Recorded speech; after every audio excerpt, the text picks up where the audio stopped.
Hey, what's up everybody? Welcome back to the channel. Today I'm doing a hopefully fairly quick tutorial on some of the different cameras that we have available for use in Cinema 4D. I wanted to talk about this because I think it's something that's often overlooked by a lot of us, and it's really good, especially if you're new to cinema and you're trying to learn. It's good to know about these added cameras and whatnot. And I just wanted to kind of talk about it and just kind of showcase and demonstrate how you can add this into your workflow and your projects. Kind of hopefully will help you out. For this quick demo, I haven't actually rendered this out yet. I'm still working on it. This is just a little project I've been working on the other day. And don't get caught up in it too much. There's a lot going on here, but essentially, hopefully you can notice through the video, there's a little bit of wobble, almost as if this camera is being handheld. So if I kind of play through this again, you might be able to pick up on that a little bit. It's playing a little bit sluggish in the viewport, but essentially this camera is moving up and down. So it's kind of mocking, as if someone was taking steps and holding the camera.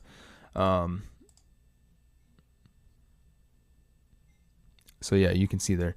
Anyways, let's go ahead and start up a new project here. And I'm just going to kind of run through some of these cameras. So initially you have your standard camera, which the majority of us already know about this. I often find myself throwing this camera in my scene and not really paying attention to any of the other cameras. Real quickly, I want to make note that I am in Cinema 4D R16, and in older versions, a lot of these cameras aren't available. So if you're not seeing these cameras that I have, it's probably the version of Cinema that you're using. But nevertheless, in Cinema 4D R16, we've got all these different cameras. So the first thing I wanted to talk about was the target camera. I'm not really going to cover the basic camera because it's very basic. There's nothing really to talk about. So we're gonna drop in a target camera, and really the only difference between the camera and the target camera is that this camera comes standard with a target tag. And a target tag is pretty self-explanatory on what that is going to do. So we go up here and we could even grab a null here. We can grab an object, whatever we want, but we'll grab a null for the purpose of this tutorial.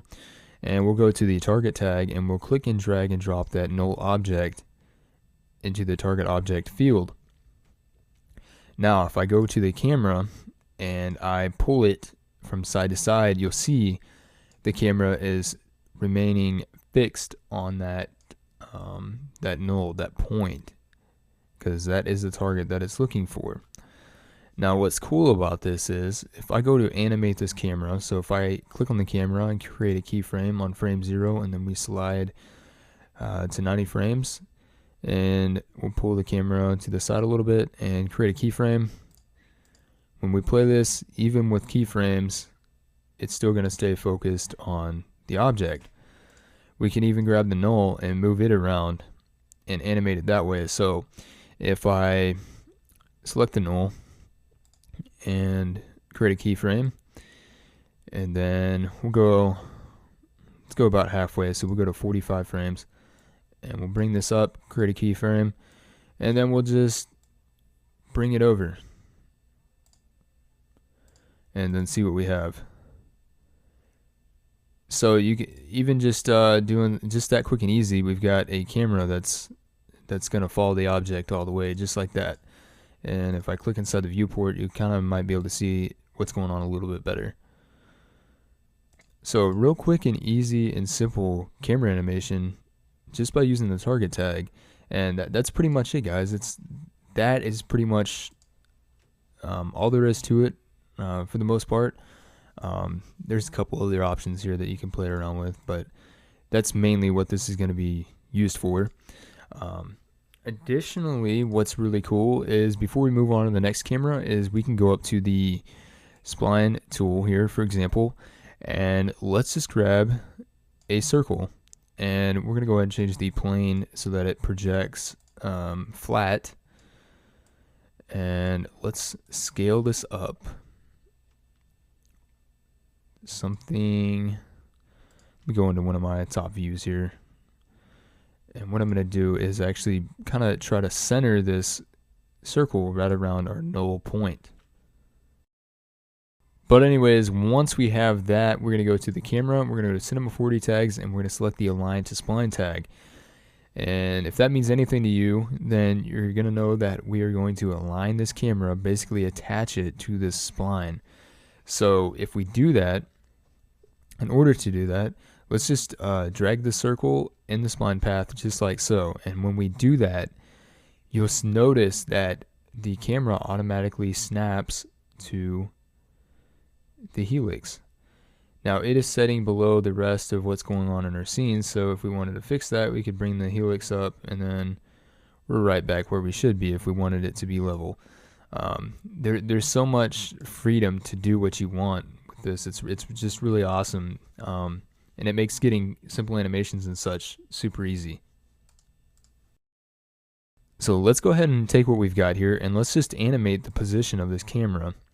So still, it's gonna have the motion that it had before. It's still gonna stay, you know, targeted to our null object.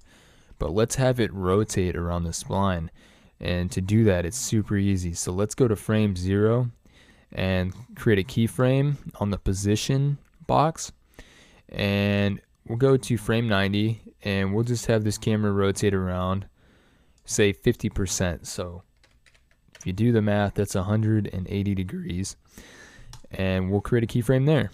And when we play this, we've got a pretty cool little camera animation. You know, so of course, depending on what project you're working on, what you're trying to accomplish here,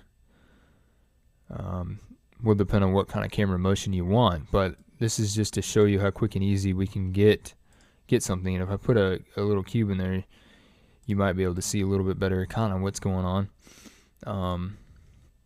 What we could even do is just, as this is animating, we'll click on the circle and we'll keyframe and animate this as well. We'll pull this forward to 90 frames and we'll drop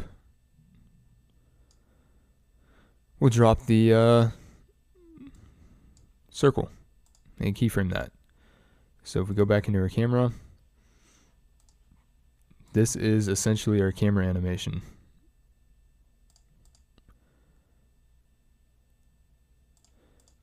So nothing too special, but there we go. That's how quick and easy it is to get something together just using the align to spline, expression, and the target tag. You can get very creative doing this. Anyways, moving on, let's go ahead and talk about the next camera. I'm not going to worry about the 3D camera. That's for 3D, of course. Pretty self-explanatory. So the motion camera here is what was used in this project. So we have that nice little step effect to the camera motion, which is pretty cool. So when we drop in the camera by default, it's going to automatically have a spline in here for us. And what's really cool about this is we can go ahead and literally start animating right off the bat. So if we click on the motion camera and then click on the tag here, you'll see it's looking for path spline A. This is the path spline. So if we adjust the camera position, you'll see that this little person holding a camera is now following that spline path. So to animate that, of course, we'd create a keyframe, and then we would just drag this along like so and create another keyframe. Now when we play this back, it's pretty smooth, almost as if maybe this person was using a glide cam or something, or Steadicam, to make this footage look smooth. But what's nice is with all these additional tools and everything available to us, we can kind of simulate the head movement, camera movement, and walking in general. So there's really a lot to cover here. You know, we can make this person taller. We can change the parallax, so kind of the position that this person theoretically would be holding the camera at, which is really, really cool in my opinion. Of course, we can drop in custom splines here, which is really awesome, and we can animate between them. Let's go ahead and click into the camera, and we'll see what we have. So it kind of almost already looks like there's maybe someone's walking. And let's just put this over here and pretend that it's focused on this object. So this kind of helps, demonstrate a little bit better because we can kind of see the movement. So it kind of already, like by default, almost looks like someone's walking with the camera. We've got foot dynamics, so we can change the mode between dampen and spring. Spring, you're going to get a little bit more options, different stuff to play around with. But if we just play around with one of these values, you're going to get a whole different look. Head dynamics, this is going to make the head movement attached to the camera a lot more dramatic. So you can see now the camera, it kind of sways back and forth, if you will. Hands, all kinds of stuff. So hand dynamics, you can even, of course, animate all of these, which is really cool. Yeah, let's just give some random values here and just kind of see what happens. So some of these changes are pretty subtle, but just play around with those and see what you guys can come up with. Motion, this is going to give us more intensity in our footsteps. So if we increase that, it kind of looks like this person is taking bigger steps or heavier steps. Same thing with the head rotation here. If we crank that up quite a bit, see the head is swaying quite a bit more back and forth. Camera rotation, camera position, all of this affects the movement of the camera, all these different parameters. You can see here we've even got presets here, calm. So if we hit calm, of course, what's it going to do? It's going to make the overall movement very steady. Then you've got Steadicam. If we go ahead and play this, kind of simulates the effect of using a Steadicam, so you can still kind of tell that it's handheld, but the motion is a lot more smooth, almost like it was, stabilized. And yeah, this animation tab is pretty self-explanatory here. You've got all these different settings to play with, which is really, really, really cool. So if we wanted to do something different, we could just pull this, delete that spline. We'll grab a circle, and let's make this quite a bit bigger. And of course, we're going to change the projection so that it's projecting flat. And we'll bring this around cube like so. And just kind of line it up like that. Drag and drop this in there. Let's go into our target tag and just grab the circle and drop it in there. And just like what we did before, automatically snaps. And what's cool is it still even saves our animation from before. So even though we just swapped out an entirely new spline, it still has our animation. Now, of course, that is a little bit fast. It's not quite realistic, but yeah, very quick and easily you can get something pretty interesting. This can be used for a multitude of things. You can have multiple targets set up in here. So yeah, let's talk about setting up multiple targets and animating that. So let's go ahead and select the target tag here, and right now it's viewing this null object right here. This is what it's staying locked onto. But what's cool is we can animate that. And what I've done here is I've set this to be the main focal point up until frame 90. So as you can see, it's going to stay focused. However, on frame 91, I'm going to go up to create object null, and I'm going to click outside my camera so I can see my null object. I'm going to have the camera snap to this null object up here. To do that, we need to go to the target tag and just click and drag. We can name this whatever we want as well. Click and drag that on top of target A1 and then keyframe the change. So guess what happens? we're locked on to this target, like so, and then boom, the camera snaps to that second target. Of course, you could do this as many times as you want, which can give us some cool effects. You know, it always depends on the project that you're working with, what effect you're going for, but this method is a really quick and easy way to get some really dramatic looks to your animation, and can come in handy knowing how to do something like this. Yeah, so that's pretty much covered. Play around with these settings. Of course, the intensity is gonna switch things up as well. We play this at 0% intensity. We're pretty much static, and then the camera just snaps to the other null object really quickly. If we move the intensity around, get a completely different look, and of course that's not really what we want, so just be mindful of that. We can play around with the head, so the head of this camera is going to control head movement upside down. You can see how the camera is twisting around like that. Just play around with this camera. This will turn it up, side to side, and then so you can animate all of this as well.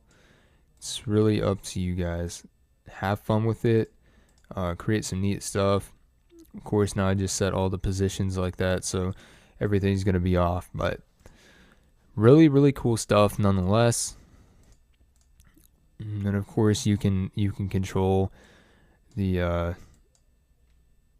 focus and everything else, which is also pretty straightforward. Once you get the majority of these controls down, it'll be really easy to figure out what does what and pretty much how to work it. And then the basic tab here, which is just your basic settings. This is all very you know, personalized. This is up to you, whatever you want to make these colors and target colors, and just play around with that.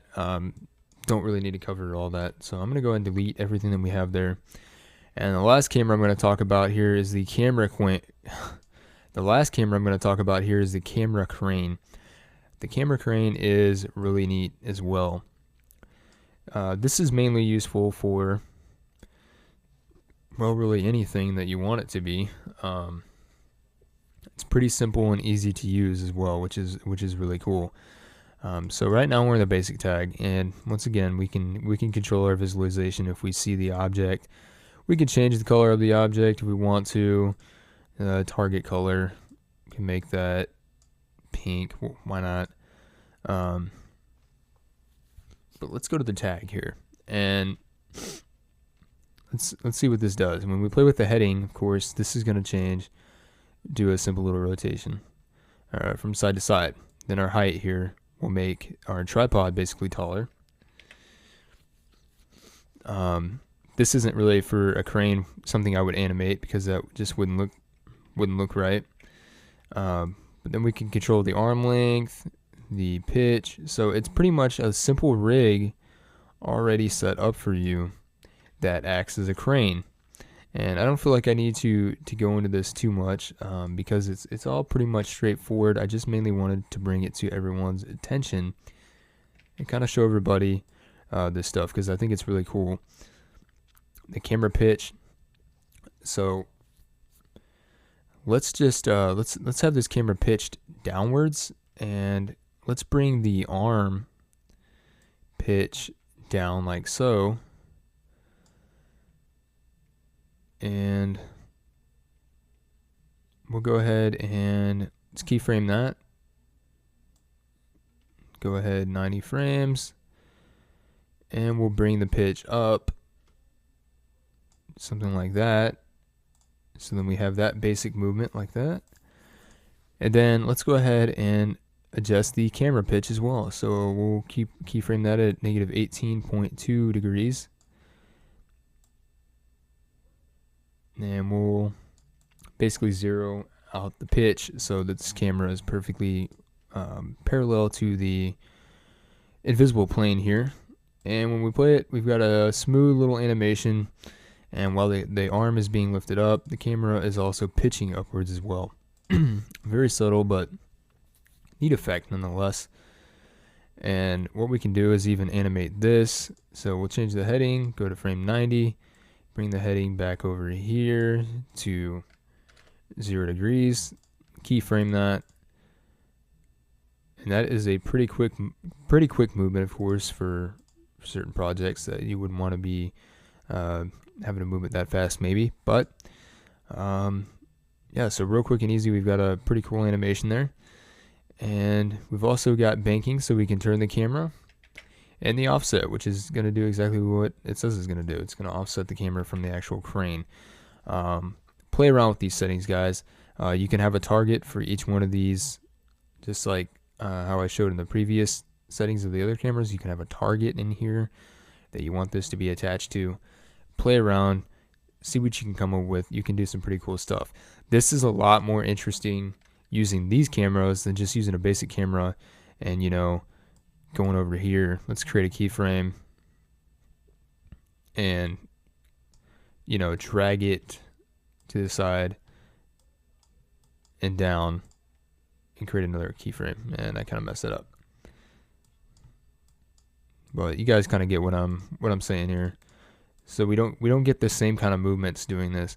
Now, even in the viewport, you can click and drag these points and modify them. You know, there's ways to adjust what you want, but you don't get the same kind of movements you do with some of the other tools as easily to create the crane and set all that rig up and the motion camera and stuff. Takes some time, so it's nice to have these options available to us. I used to go to the Cinema 4D tag and go to the Vibrate tag to kind of simulate the motion camera, because if we enable this, you'll see the camera, if we go into it, it bounces around and does something all quirky, and you know, we could pull these settings back a little bit to tone that down. But this used to be how we had to do it, or at least how I did it, to create a motion effect without actually motion tracking using live actual footage. I'd come in here and try to simulate it and mock it using the Vibrate tag, and this takes a lot of fine-tuning and playing around with to create something that looks somewhat realistic. So it's nice that we don't have to do that anymore. But yeah, guys, this tutorial got quite a bit longer than I wanted it to, but if you learned anything new, please give the video a thumbs up. Let me know what you guys thought down below. And I've got some more exciting, neat tutorials coming out, so stay tuned for those. And once again, thank you, and I will see you guys soon. Peace out.